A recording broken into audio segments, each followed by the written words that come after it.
Bona tarda, com esteu? Ui. Com esteu? Com esteu? Gràcies. Bueno, és un plaer per mi estar aquí davant de vosaltres. El meu nom... Ui, ara estic mesclant català i anglès. Em dic Elvira Dyangani Ose, per algú que no s'hagi donat, que pot ser, no passa res. Soc la directora del MACBA, però avui estic encantada no només de rebre la Legacy Russell, sinó del propòsit de la seva visita, que per una banda és sí de presentar la seva obra, Glitch Feminism, que a manifesto, que parlarem amb ella una mica després d'això, però sobretot perquè aquests dies hem estat conviscut amb la gent de l'equip i amb gent de la ciutat parlant del que significa transformar les institucions. Ella està aquí sobretot perquè és una de les fellows del programa del Centre for Curatorial Leadership, que és un programa de Nova York que s'encarrega de fer de promoure agents transformadors, diguéssim, de les institucions. I la Legacy és directora executiva i comissària en cap del curator, conservadora en cap del The Kitchen Nova York, que espero que ella ens presenti després, que ha tingut una extraordinària transformació sota el seu lideratge. No vull dir moltes coses de tu, Legacy, que està per aquí i després la saludareu, perquè hi ha coses que sortiran dintre de la conversa i que m'agradaria que aquest desvetllar, el que alguns denominen currículum, em sembla que és portar-te ja, com si diríem, limitar-te a una persona. Perquè el que diu, quan tu arribes a tant el The Kitchen, la nova web que acabeu de llançar, com la web del CCL i et demanen qui és Meet Legacy Russell, és una persona que has assumit envers aquest moment de fellowship. I d'aquestes múltiples persones que tots nosaltres constituïm, és de que també es tracta de parlar avui amb aquest manifest.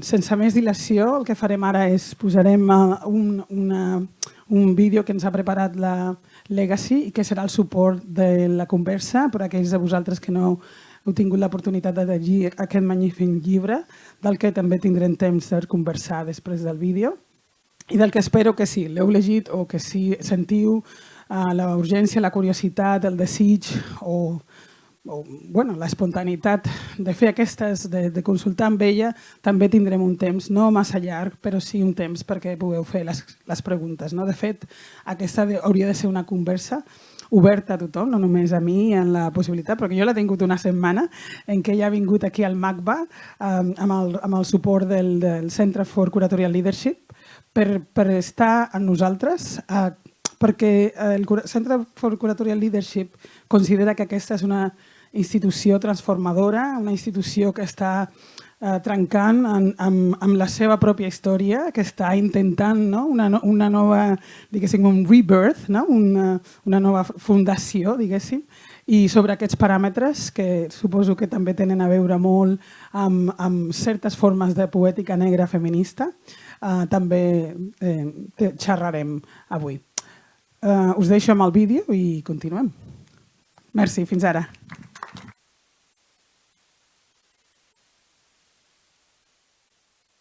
El realitzador, només volia agrair, perquè això sempre me l'oblido i és molt important, agrair als nostres companys dels programes públics, Abel Gabaldón, que a més ahir es van estrenar amb una col·laboració a Salmón, que va ser espectacular, no sé si vau tenir l'oportunitat, veig alguns companys amb qui van veure la funció ahir. Això és molt important, Invocacions, que és part també d'una proposta del museu que està vinculada amb l'exposició de Denís Ferreira da Silva i Arjuna Newman, en la que també en parlem d'invocacions i espero que també aquesta sigui una invocació a altres formes de pensar la cultura i el coneixement. Alicia, Yolanda, també part de l'equip de programes públics i sobretot en el cas d'invocacions les gràcies a Angar i al Festival Salmón. Seguim. Gràcies.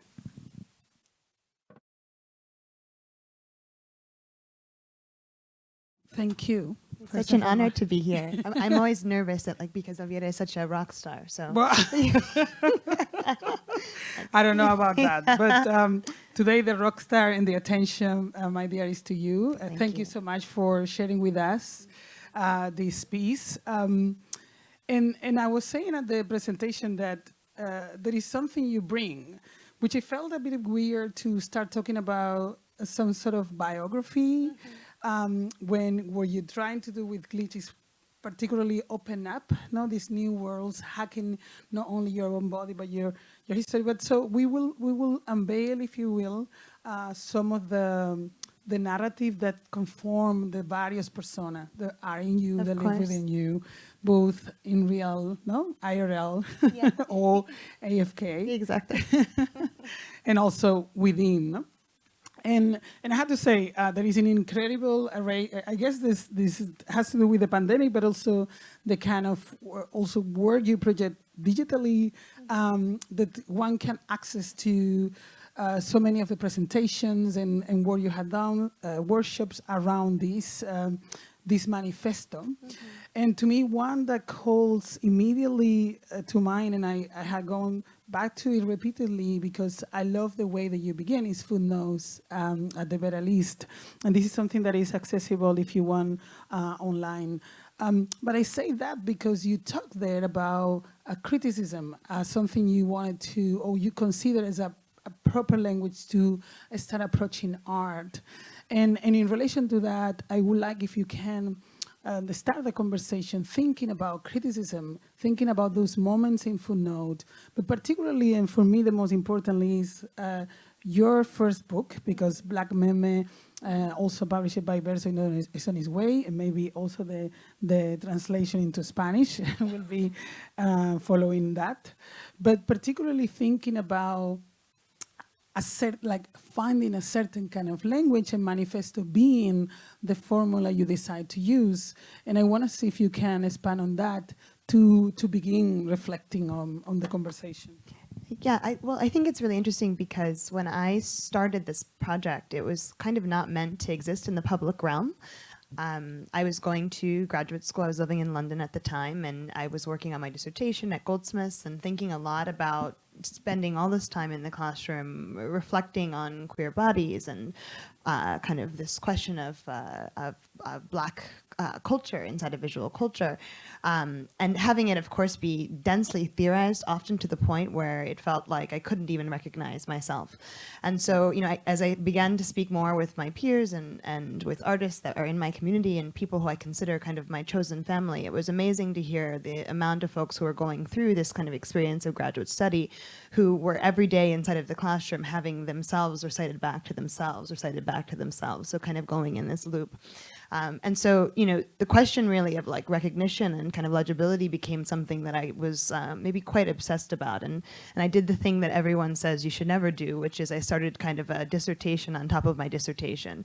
So I was going home and I was, after being inside of the classroom, I was writing and thinking a lot about this idea of legibility, but also kind of asking the question of what are the texts that exist now that can do the work of remembering us, and also perhaps have it be something that we can feel like as queer people, as people of color, as women, that we can own and engage and recognize ourselves in our lifetime. Because of course there's so much within the history of art which is after the fact, right, that is kind of narrated almost as an apology, and so for me it felt really exciting to ask the question, what would a text look like, a kind of call to action that maybe would be just for my community, that would allow for us to be remembered in different ways. And for me as an art historian to remember those who have been and continue to be deeply impactful to my work and the work of many others, even though they maybe are just in some version of emergence. Although I will say, since the book was published, it's been incredible to see the immense rise of all of these amazing artists that are part of this story. So this idea of criticism, I think, was really necessary because it was as much about being inside of this classroom space and hyper trained to be a very stringent academic with a lot of rules, and also being told at the same time that my language, right, being, a queer person and a Black person, and thinking about through the language of feminisms, perhaps was not the language that I could express or articulate myself within my academic study. So this too was also maybe a mission of this text, was to think about like what are the ways in which this can be a text that folks can carry with them, that also can be expressed in a language that feels like it can be empowered, and also maybe transformed, because really the great hope for it as it was beginning was that it would be applied actively. So it began kind of as these essays that were online first, right? And I kind of assumed maybe that, which is silly given the subject, right, that there was maybe not an audience for it, because I thought I'll publish these essays and then I'll see, what that means in terms of this making of a mark. But what was incredible was the response to these essays, and it was really wonderful to hear from people all over the world about their experience in terms of this idea of being, being a glitch, right? And really hearing that from all different perspectives, hearing that through the lens of folks who were aging, through the lens of disability studies, through the lens of questions around queer and trans advocacy, right? And so it felt like a really amazing, almost portal that I stepped through in not only, of course, speaking to the community that was closest to me, but also speaking to many other communities that were distributed all over the place, and realizing actually there was a very important conversation to be had. So it was almost via the encouragement of many of those conversations that prompted me to make this into a material book as opposed to something that existed on the internet. And I think there was somebody who said to me, if this is a material that is to achieve these things, right, we want to put our hands on it, right? And so there is something I think that has felt like a really important exchange, the fact that folks were able to share that question with me. And then really it began the project of asking about how that might occur. And then, within the text, right, having it be a place where not only it's the artists who are being celebrated, but it's also others who have done the work in writing online and also AFK in thinking about those practices, and having that exist in a form that, engages some model of kind of permanence. But that's, now that you say permanence, because I was thinking in something that is, I think we can all see through the video piece, but also reading the book, and now clearly what you're saying, which are talking about, let's say, theory as a presentness, no? You call it call to action, is about asking questions. There is something speculative about it, but at the same time it's very concrete on experiences, which I think is deeply important. But also you offer a possibility to consider a state of becoming. And I want to, if we can talk a little bit about that, no? Because glitch as a becoming is also an aspect that somehow it comes through, no, over and over, almost a transversal element. And the possibilities is that perhaps this is people can get hold of the manifesto as a principle to, let's say, to start from, but at the same time, it doesn't really want you to not be tied to it as those theoretical, let's say, approaches that you were reading during your graduate time. So to me, this sense of becoming somehow has a palette to offer some sort of platform. I don't know, like it is volatile, but it's also, as you said later, no, it's permanent. So I wonder if you can expand on this idea. If I'm in an error, you can also correct me. But I feel like that is where one can begin. No? How then? Because of course, and we can go to some moments in the books, no, where you're talking about your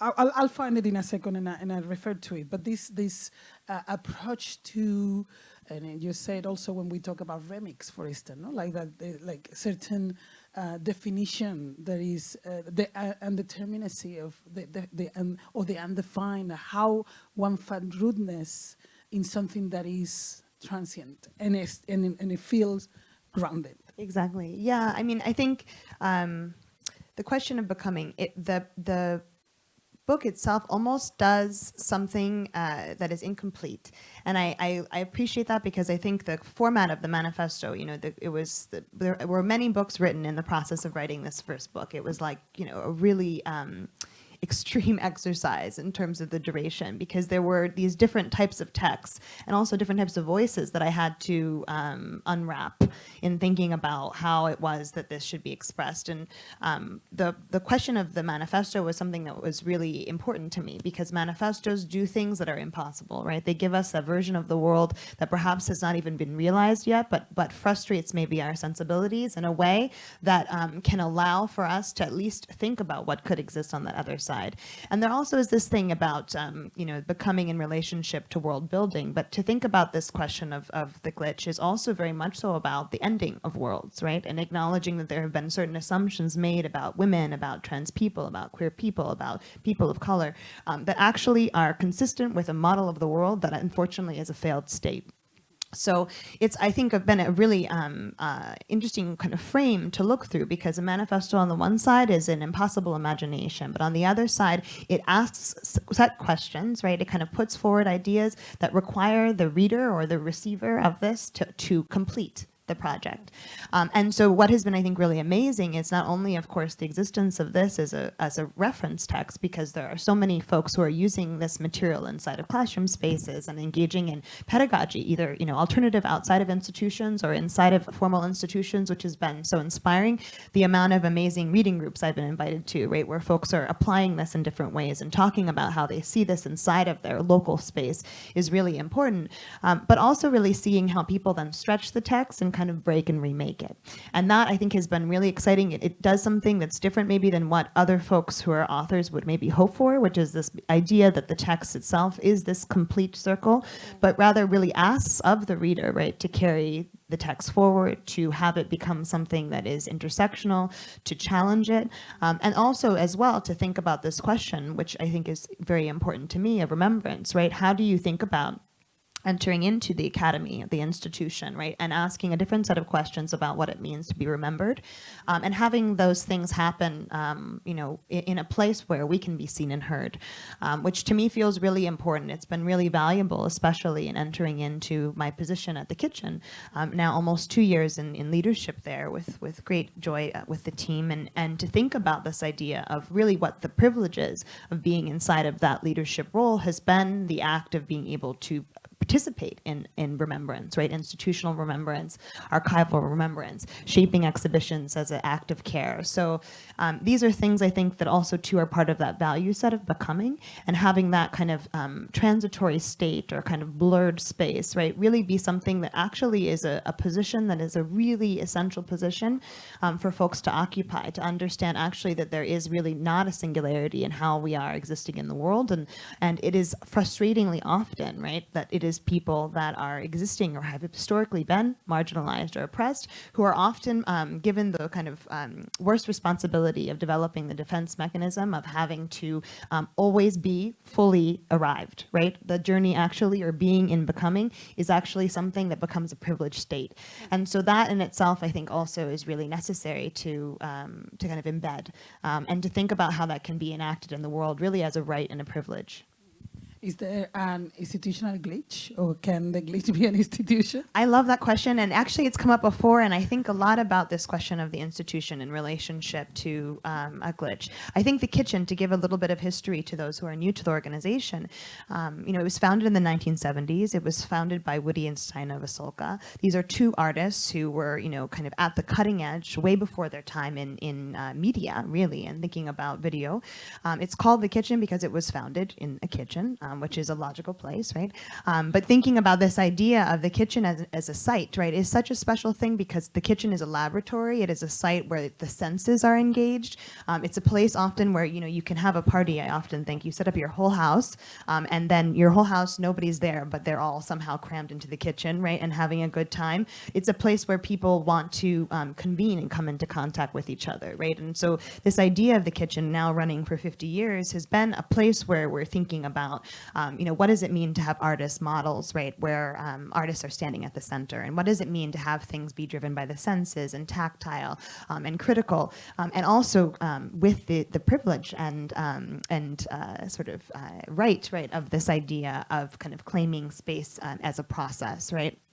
and that in itself being something that can be exercised actively as a creative material. So thinking about the institution as a glitch, it certainly is something that is kind of part of maybe an inadvertent ambition of mine, although I'm revealing it to all of you. So not so secret, but thinking about what it means to be having come from the museum world, being inside of the kitchen, which is not a museum, but kind of operates more in a Kunsthalle model, that this idea of coming into an organization and asking questions about what change and transformation should look like, and also really having that be an inclusive project. So, every member of the team and kind of in collaboration being active and having that be part of the discourse of what institutional responsibility should look like. That's my hope for the future of curatorial practice, right? And so that is very different than what we're taught and trained in art history, right? We're not trained to do that kind of work, which is kind of almost like insurgency work. But I think it's great to think about what it means to have kind of risk and as part of the ambition of academic study, and also as well of art historical discovery. And that is a core component really as a kind of value set of what my hope is for the kitchen and for glitching institutions. Amazing. So we will take a note. It has been great sharing this week, comparing. Exactly, comparing great institutions. And but let's go back to the book for a second, because I wanted to. I mean, there are many moments of the book I adore. I had to say, one is repeated here where we talk about. I don't know where to go, but I'm going to go to the idea of remembering first, and then I go back to the body and the antibody, in some of the references that you made in the video. But I wanted to stop for a second when you talk about how the glitch refuses. You make a criticism to, let's say, a traditional understanding of feminism, and you bring together some of your references as per, the role that, certain,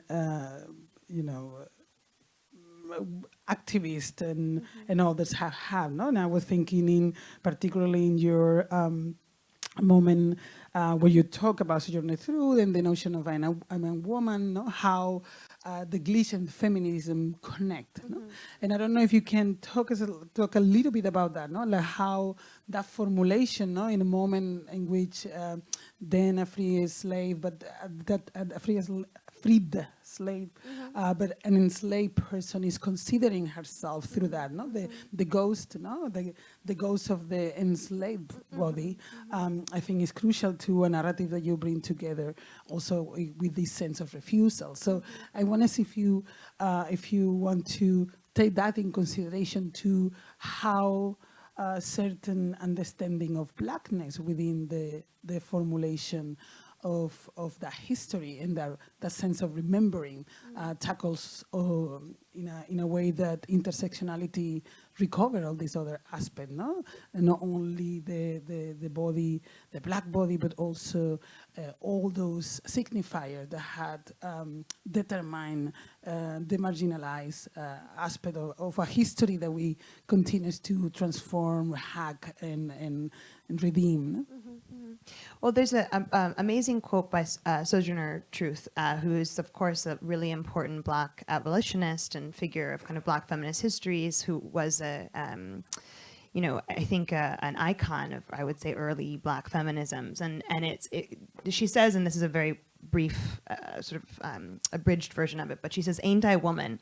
And the longer part of this speech that she gives is talking about this question of asking ain't I a woman as a Black person, right, and thinking about Black embodiment, because the very question of womanhood, right, has in itself often excluded people of color and Black people. And so thinking about this idea really of like, what does it mean to claim the notion of feminism in relationship to the requirement of womanhood, and having that actually be something that is predicated, those two things on each other, that it is in its definition something that has complications within it. And so while of course it is wonderful in immense ways when folks are able to expand and define for themselves what their position is within being and becoming, I think that for me, this question of ain't I a woman is a really important historic provocation that arcs forward to this present day with Glitch Feminism, because it has us asking about, this idea of who has been included, and, also helps us understand the limitations of what terms we use existing kind of within a binary of male and female, and then to see it, kind of to think about these different layers, really what has been built on top of that, right? So when we think about, our protections and the ways in which, we have been engaged within certain systems, social and cultural state systems, aspects of that representation or visibility or invisibility, right, has often been predicated on this idea of belonging inside of, right, even citizenship, nationhood, right, different types of ideas of femininity and masculinity and how those models are aligned to systems of power. So, for me, with the question of the book and what Black feminism does for feminism is that it has done emancipatory work for feminist practices, because the layers of, I think, cyberfeminism began with this very similar idea of a kind of early feminism, which was that it was supposed to be inclusive and it was supposed to be that there was a place for everyone online.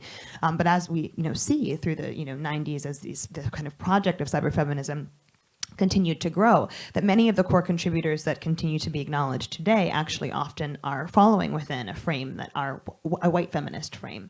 And so there is actually a first, second, and third wave of cyberfeminism as well that we saw occur away from our screens. And that, I think, is something that is difficult to talk about because we've been narrated that, especially for a generation of people that have grown up on the internet and for a generation of people that have learned about the internet and engaged with it as a critical tool of discourse, that it can be a place where movement is free, and that, I think, is a really important sort of myth to dispel, right? That some of the of course same complications we see every day in the world are not occurring in a separate form online, right? But that actually, in order for digital spaces to change and transform, to be more integrated, to have different types of representation, to push back at models of bias, right? Human beings have to change, and also those who are contributing to that narrative and discourse also have to change in doing that work. So that has been really, I think, an important part of the conversation.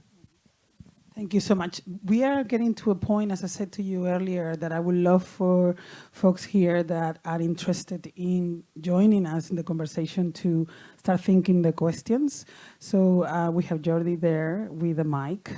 So if there is anybody that wants to, but while you're thinking, because it's always, we have a very, so what we're gonna do is to I give you the turn in a second.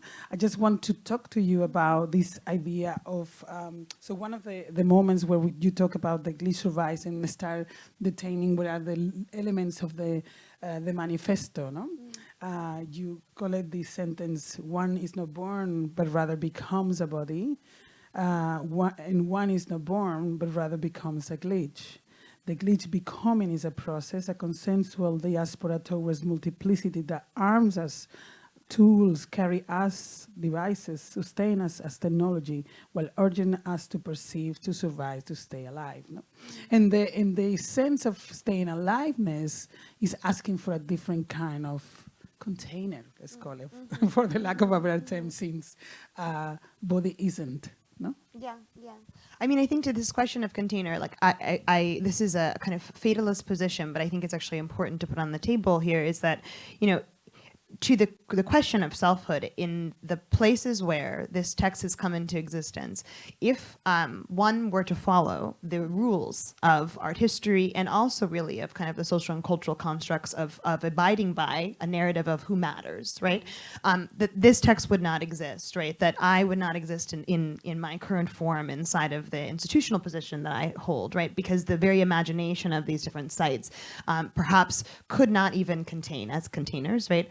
The very idea of having a Black person, a queer person inside of the discourse. So I think that it's actually been a really complicated site of both injury and possibility. And navigating the ways in which the kind of presence of form can be something that helps us extend what could be possible, and as well, like thinking very much so about this idea of the glitch as a sort of necessary engagement with a futurity of imagination, with a kind of transformation of vision, with identifying new worlds and possibilities that we can invest our time and energy in, that also can be healing work to those injuries. So so it's been, I think, a really tender project in many ways, having to kind of peel it away from myself, but also at the same time feel very much that, this notion of erasure, right, would be complete having me not exist, having many other people who are inside of this text not exist. And so it feels victorious, and this has been also sort of the ambition of much of my work, right, to think about really what it means to do that mark making, and to have women remembered, to have queer people remembered, right, to have trans people remembered, because these are things that should not be an impossibility, right? They should not extend outside of our imagination, and it's a great privilege as well to see, the future of art history, of curatorial work, of institutional work, to take up the task of putting that into form and giving it, as you say, a container. Thank you so much. We're gonna get the first question over here. Hello, thank you very much. So I am as well right now studying, right, in academia, translation specifically. And something I really wanted to ask you, because I come from Colombia, right? So we have a very hardcore history, right? And it's very glitchy even before the Spanish colonization. So what I struggle with the most, hearing you and this whole speech, is that how can you marry these institutions who have been, very, very violent and who are violent, like in my case, for example, like I don't speak Spanish, right? I speak Colombian, and I realized when I came here to Spain and I do not know how to conjugate, or I don't know how to use gerund, for example, right? And from my background, it's very, very hard to be confronted to those, like red pens on my texts or on my thoughts, or having to explain extractivism to someone in power, right? So I feel always like I don't want to be the one who's always asking, for permission or an extra time, or like, oh yeah, like I'm a glitch, right? And so I really wonder, like, how can you make it sustainable, or how have you made it sustainable? Because you speak with such a flow and such, an ease, which maybe it's constructed, but I feel like I want to be able to accommodate that kind of energy, where the process of evolution is symbiotic and not chaotic. I would say, like, thank you for asking that question, and I have maybe like multiple pronged answers to it. And that the first thing is this idea of translation, because it's something that I had to engage and sort of let go of it in relation to this even question of having glitch feminism be translated out in the world. And I think that has been really important, because the process of that has been deeply cooperative. The amazing folks at Holobiante Editions, who brought together the text that is now in Spanish, I think were very thoughtful in trying to ask questions about what is the significance of A versus B, right? What are the ways in which maybe the aspects of things that are intended to be blurry, right, can somehow be left blurry, even though of course it's being expressed in a language that is deeply contingent on gendered politic, right? So aspects of that I think were like terrifying to me, and now having had the text translated into I think 7 languages, right? It's been this amazing thing. The Finnish translation, for example, right? Like it was done collectively, right? Because they had decided that it was not possible to have a single sightline inside of the project of the work of bringing different language to it. That actually this question of error in itself and what correct language is needed to be challenged, and so it became a part of the discourse that brought the text into being. But these are things that I think are really important when you talk about kind of the atrocity of form within institutional practice, and how, of course, that as a very bureaucracy, right, is in itself an immense violence, because it gives us more complications in expressing ourselves in a language often that we didn't choose, and so it's like, it exists almost, I think, in a constant frustration. And to your question about how to kind of make it smoother, right? That's my word, but kind of, bringing it in.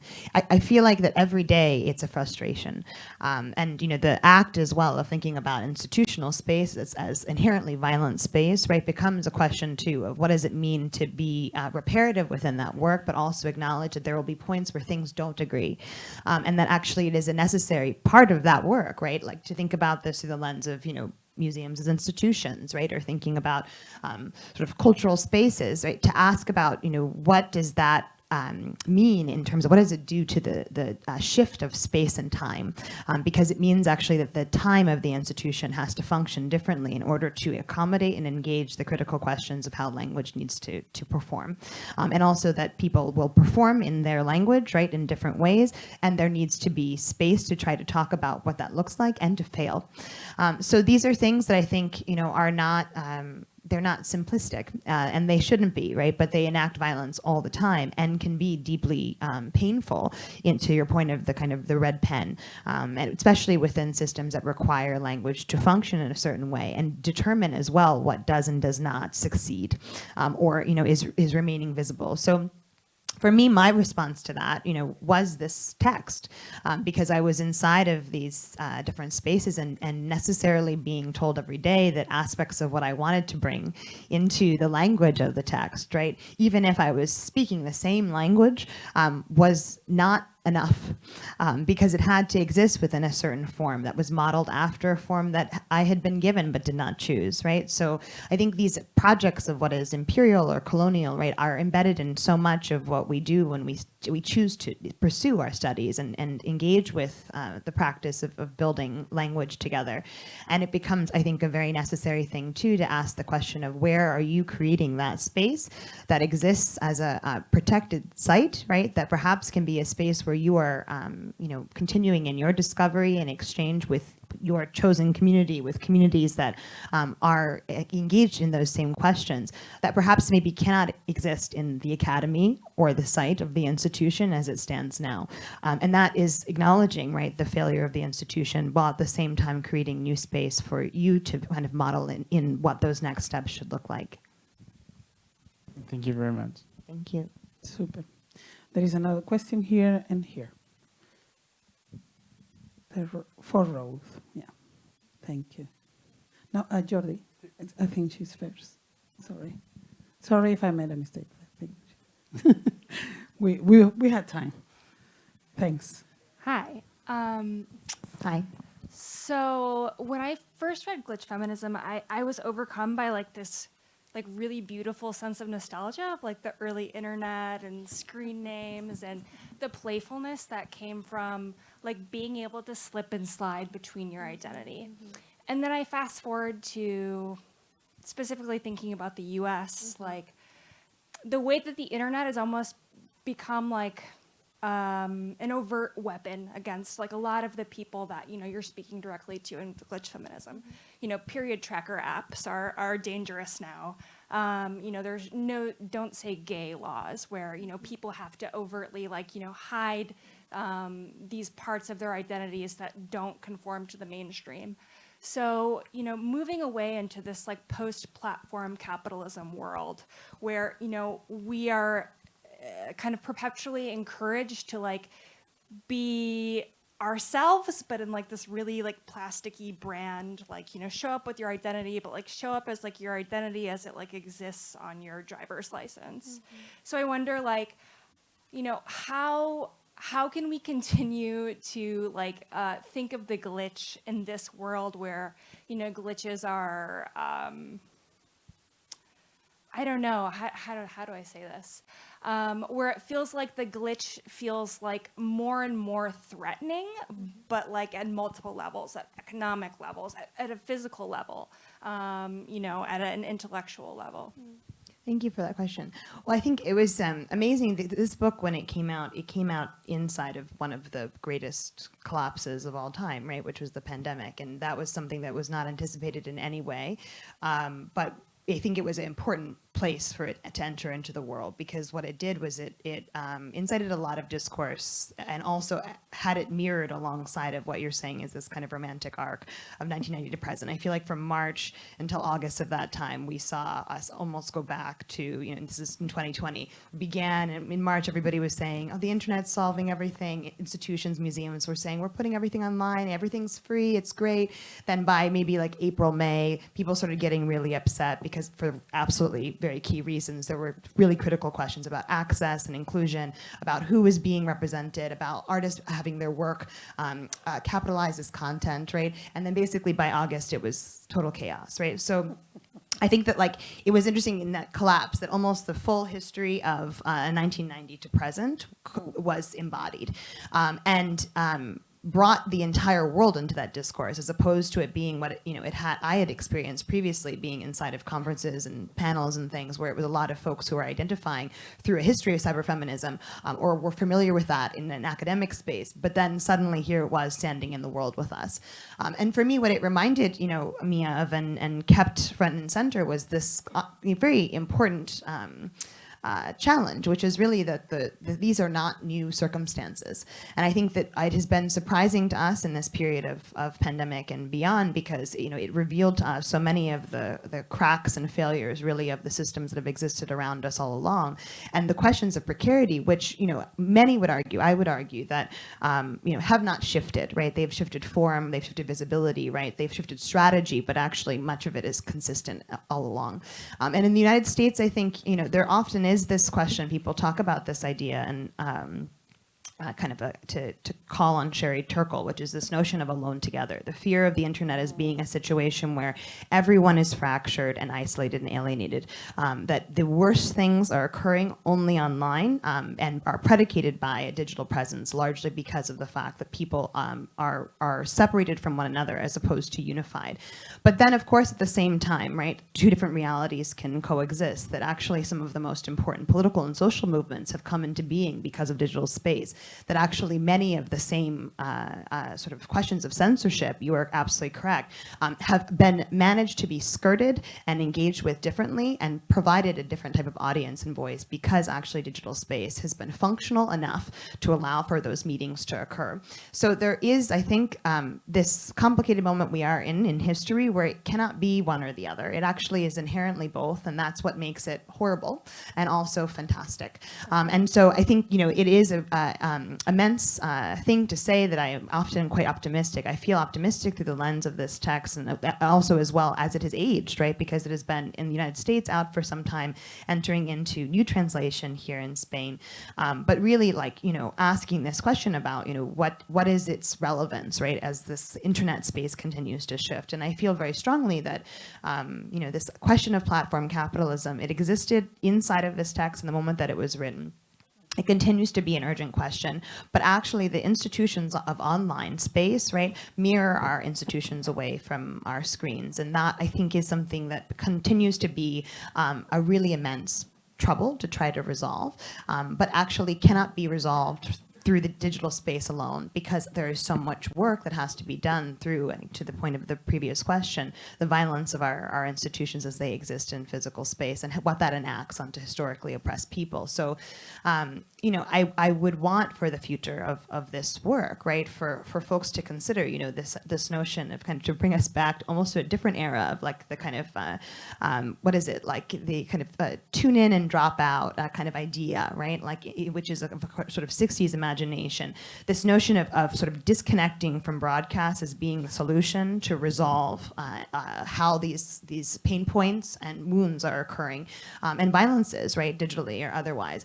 And I think actually quite the contrary, just as we've seen across many different chapters of technology as it advances, right, we see very much that it is very necessary to stay engaged and to ask different sets of questions as to who is being represented and how these systems and infrastructures of power, platform, online, or otherwise, are part of the problem, but that also as well are interconnected to many other points that need to be addressed politically and socially. So, that is my very dense answer, but I think it's a really exciting and also troublesome question that you're asking that is really, I think, one that should remain at the top of many folks in their thinking and studies, especially especially in relationship to visual culture, because we see every day the aspects, especially with discussions around AI as it continues to grow, the politic of this is going to be really important. Art history actually is quite behind. Art historians have said that this doesn't matter forever, and what we're finding out now is it matters immensely, and that, of course, this question of what violence looks like within that discourse needs to be one of the questions we ask daily.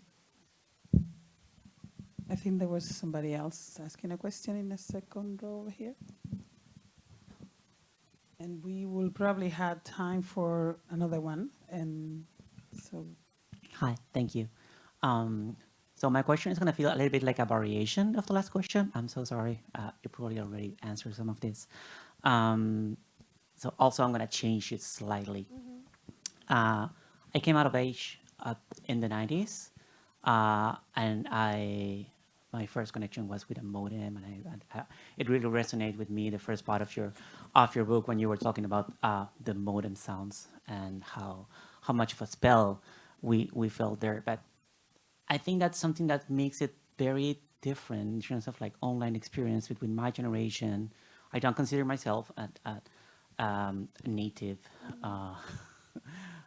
digital person, but between my generation that got to know a life before the internet and nowadays, especially in the sense that the early internet really felt as a much more chaotic, anarchic, full of freedom, possibility, utopia, decentralized. What is the space of the glitch in a almost, I mean, post-pandemic, post-capitalist, like more than post-capitalist, uber-capitalist, based on surveillance, and with basically an infrastructure of power that is more central than ever, monetized, in which identities are commodified, and also in a world, and this is something that also bothers me a little bit, in which everybody seems to be thinking about the global north and not about the global south. I consider myself a privilege because I come from the global south, and I grew up with internet, but like most of my folks didn't. So my question is what's the space of the glitch nowadays and towards the future, and how many billions people this is not taken into account because they are basically without something that what we call internet, and that when they have it, it's a completely different experience to what we have now. So accessibility is not only about like accessible websites. It's about accessibility to the material means of communication. Thank you. I agree with you. I think, and thank you for that wonderful question. I wish we need like 5 hours, but I think it's a really important question. I'll try to answer as briefly as I can, given that I know that we're up against time, and I apologize because, you know, this is why we need to get coffee, right? But, you know, to put into pieces, one of the things, this question of digital privilege is, I think, a really critical question. It exists in the United States as well, even though, of course, there is this mythology that is not the case. The class and race and gender barriers in relationship to digital access is something that extends through and beyond Western culture and countries.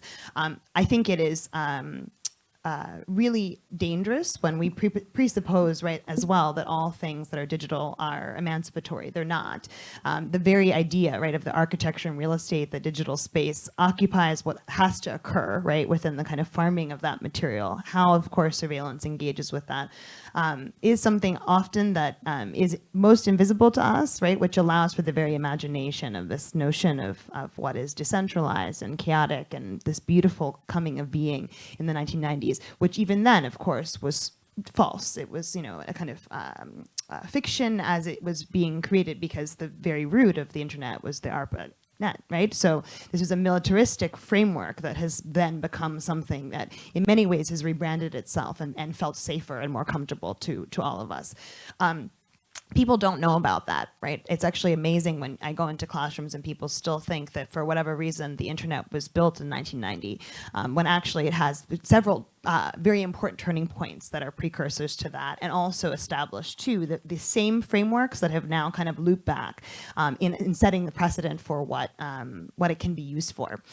So one could say, and I think that many do, that the very intention of digital space from the very beginning was to engage with many of these projects of capitalism and to see how they might perform. But I also think that the idea of that romantic space of beginnings, it was a amazing program that happened during the pandemic, where we said everyone should put their names, in terms of their different screen names, into a chat as we were on Zoom, and people were putting all different things. There were like 500 people in the room, and it was like, in my case, it was like Love Punk 12, all these different kind of very creative names, anarchic names, arcing back to the 1990s. And then there were some people who were in the room who were not digital natives, right? To use that term, even though it is complex, who basically, their first screen name was like their first and last name, right? And so this idea of the internet as being anonymous was never really something that, as we spoke about it, that they related to. It was always something that was being used as a tool, and the tool was very specific, and also was hyper-local, tied to their geography. Then there's the other part of it, right, which is the production of the technology in itself, which, this is a vast discussion, but, becomes very complicated, because often, as much as we are having these tools and applying them creatively and otherwise in our space as privileged individuals, and having that be something that can be exercised as a creative material, which in itself can be a privilege, we also have to recognize that the very production of the technology itself, right, is its own huge global dilemma, huge. So I think you are 100% correct that this idea and the question of how these things are intertwined, and also very much so in a tangle, is really urgent and an important inquiry. But then the question of the glitch, I think, still persists, because, and this is where the kind of final part of my trying to be brief answer comes into being, is talking about artists, right? And this is, I think, the kind of core turning point of this text and the work that, in terms of the study of it, is what do artists do to challenge these different frameworks? And, I will say that Sinwai Ken, who's an amazing artist, formerly known as Victoria Sin in the book, and, American artists, two examples of individuals who have done really important work, through questions of kind of trans politics, questions of queer histories, right, and representation, questions of kind of pushing back at surveillance of Black people, and asking about the ways in which technology can be applied to do the work of making those frameworks more visible. And then, of course, there are many artists who have continued to rise in their work and practice, who actually I had not yet met in producing this book, but now, of course, have been so thrilled and delighted to follow their work. And one of them is Danielle Braithwaite Shirley, who I want to call into the room. Really important artist to think about this question of the trans archive, and asking this again about the systems, very infrastructure of digital space, as being something that actually is inherently complicated and fails all the time. So, this is, I think, this point of the glitch, right, is that, it is an incomplete project, but I think that the questions artists are able to ask extend outside of maybe our ordinary being, because those are experiments kind of existing in laboratory that can help us push against some of these architectures that do complex work, and work as well that needs to be made more visible in terms of its kind of systems and wires, right? So I appreciate that question deeply. Thank you. So I'm almost out of time, I think, but there were two questions. I don't know if we can make it. Yeah? You don't want to make your question? You want it or no? No, but they're yours and yours, and maybe we can I'm also happy to chat after. So yeah, exactly. Come find me. And then also, of course, because you're going to be signing books, but you cannot take so much time in every signature. No, but what I wanted to say, if you want, what we can do is you ask your question, and we try to bring them together. Is that okay? Thank you so much. I do feel actually that maybe it's a bit the same question again. Okay. So because my main reaction was when I was listening to you was in this context of explosion of marginalized, oppressed, whatever subjectivities, it feels like every time the glitch is bigger, or every body is a bit glitchy in a way, or So my initial question would be something like, how do we pass from this constellation of glitches to a main code, or a new main code? But then I questioned myself, and I wondered if we do actually want one code, main code, or precisely, right, the constellation of glitches in a context of, not hierarchication of those glitches is maybe the thing.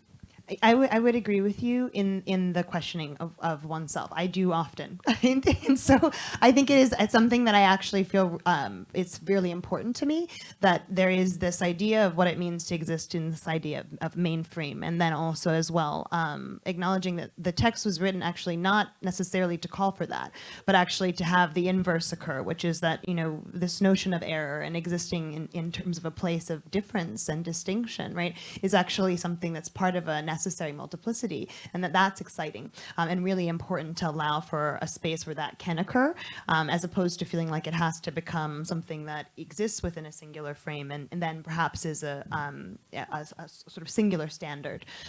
So, I think it can be perhaps something that you can reflect on, right? I not to say that I put it back to you, but I feel like that being unresolved about it is a reaction that I have had even as I've returned to the text over the years, because of the fact that there is this kind of mutual ambition, right? Wanting, of course, for the world to change and for there to be a space that allows for perhaps there to be this kind of unified idea of selfhood, but at the same time, right, deeply appreciating that really the violence of the world is that it requires that of us.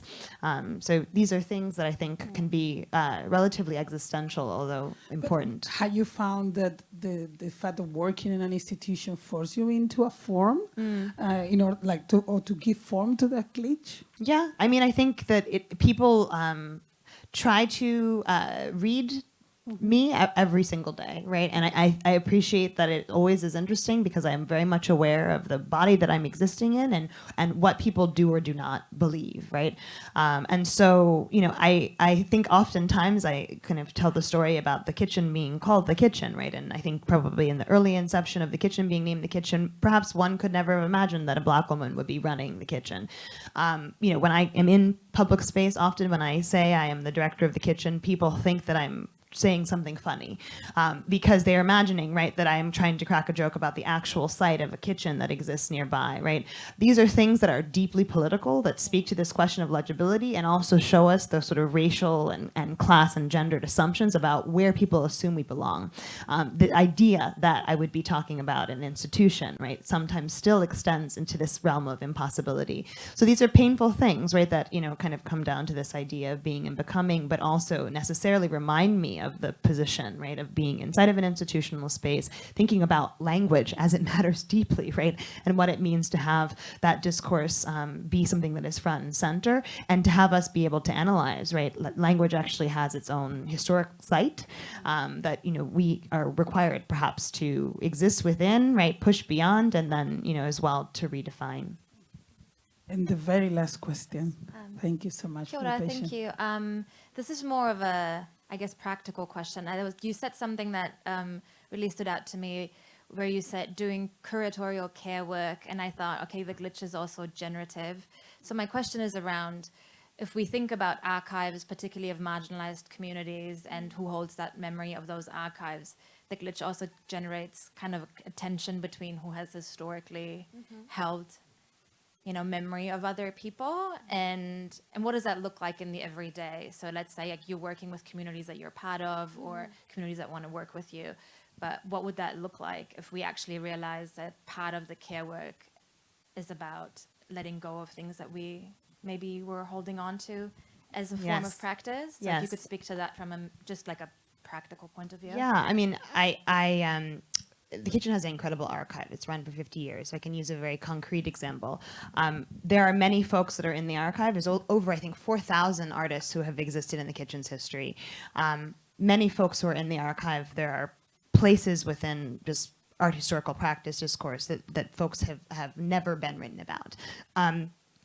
the project of that, I think, is complicated because there are then certain individuals who have been written about to the nth degree, right? Remembered to the nth degree, and then have reached a certain level of critical acclaim because of that. And it is, art history to blame in terms of thinking about those hierarchies and how it's been established. Often it does break down with race, class, and gender. It is remarkable to see how that occurs even inside of an institution that is an experimental and alternative institution by its very framework. So the idea of coming into the institution has been this process of really asking, what does it mean to be responsible for these materials, many of which actually sometimes are materials that even the artists themselves, right, have not been able to maintain by the sheer reality of it being something that is costly to keep one's own memory.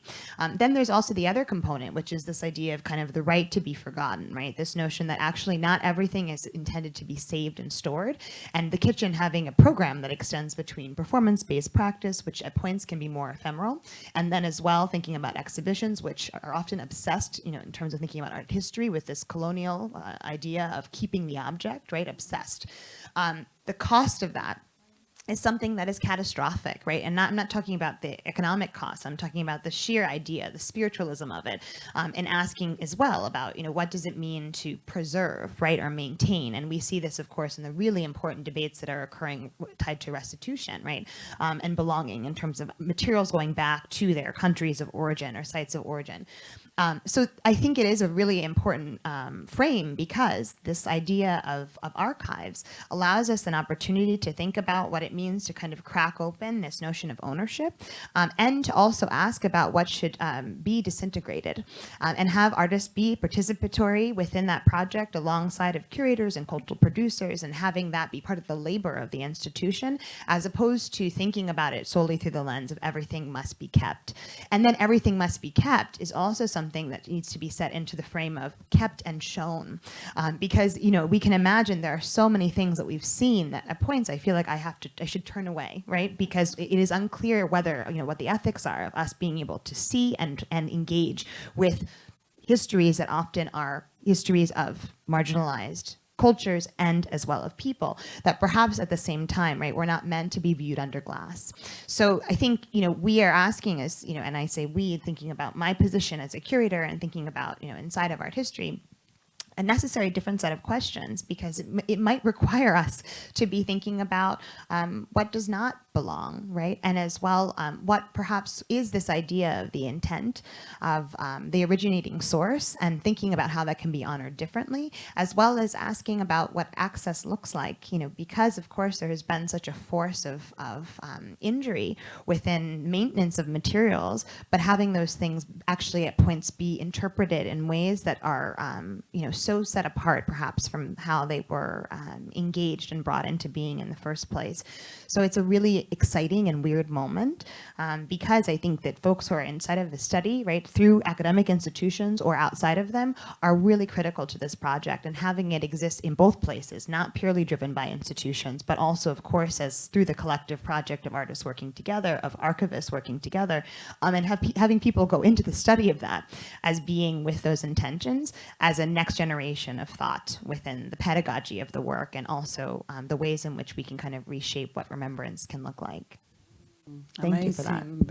We're going to hold ourselves in the air. You can come find me later. Yeah, in those beautiful works, no? The sense of the remembering and the possibility of reimagining the language in which spoke about that.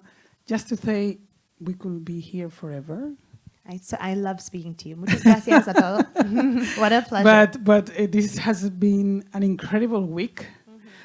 This has been an incredible highlight of the week. Thank you so much for choosing to come to MACBA to be with us. And I speak on behalf of all the colleagues. You have been amazing. Also, we learned so much about your vision for the kitchen and the possibilities of transforming this form that we call institution into something else. As you say, that is about care, is about healing, is about remembrance, and particularly is about being open to the possibilities of becoming of itself. No? Like to try to listen in what the institution is also saying. No? There is something very, very important that I think we need to do. What are you saying? what is this building saying? Anyhow, so with that thought, with I don't know, the hope that you come back. Sí, mucho gusto. Maybe to present Black Meme when is Black Meme is a second coming book. book. Is a coming book. Very excited. You're very prolific. But thank you so much, this engaged audience. Thank you very much for your questions. I know there are some holded there, so there she is going to be signing the books.